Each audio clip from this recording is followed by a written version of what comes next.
যারা শ্রদ্ধা নিবেদনের জন্য শহীদ বেদিতে উঠে গেছেন তারা নেমে যান।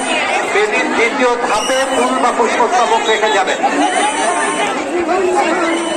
ঢাকা বিশ্ববিদ্যালয়ের চলচ্চিত্র সংসদ, ঢাকা বিশ্ববিদ্যালয়ের সাংস্কৃতিক সংসদ, ঢাকা বিশ্ববিদ্যালয়ের সাহিত্য সংসদ, ঢাকা বিশ্ববিদ্যালয়ের ব্যান্ড সোসাইটি, ছায়া জাতিসংঘ, কুইজ সোসাইটি, নাট্য সংসদ, গবেষণা সংসদ, IT society, J club, photographic society, Dhaka university debating society, career club, mime action, Dhaka university science society, পরিবেশ সংসদ, টুরিস্ট সোসাইটি এবং আবৃত্তি সংসদ।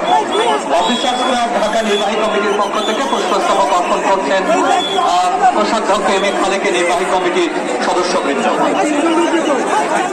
পুষ্পস্তবক অর্পণ করবেন বাংলাদেশ জাতীয়তাবাদী ছাত্রদল ঢাকা বিশ্ববিদ্যালয় শাখা সভাপতি গণেশ চন্দ্র রায় সহ এবং সাধারণ সম্পাদক নাহিদুজ্জামান শিপনের নেতৃত্বে। পুষ্পস্তবক অর্পণ করবেন মুক্তিযোদ্ধা জিয়াউর রহমান বল ছাত্রদল শাখা আহ্বায়ক মোহাম্মদ জাহিদুল ইসলাম সিনিয়র যুগ্ম আহ্বায়ক রিজভী আলমের নেতৃত্বে।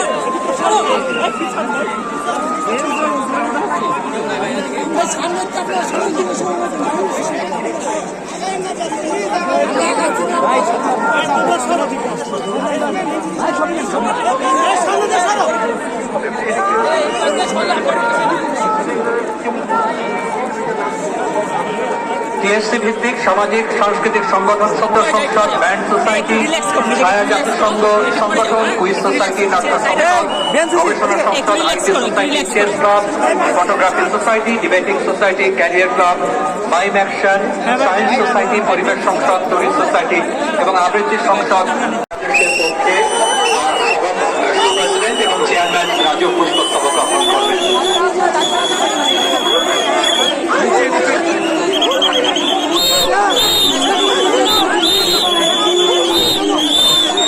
সকলকে বেদির উপরে না উঠতে বিনীতভাবে অনুরোধ জানাচ্ছি। প্রত্যেকে বেদির দ্বিতীয় ধাপে পুষ্পস্তবক অর্পণ করবেন, রেখে দেবেন। সেখান থেকে বিএনসিসি সংগ্রহ করে সুন্দরভাবে সাজিয়ে রাখবেন। যারা শ্রদ্ধা নিবেদনের জন্য আসছেন তাদের সহৃদয় দৃষ্টি আকর্ষণ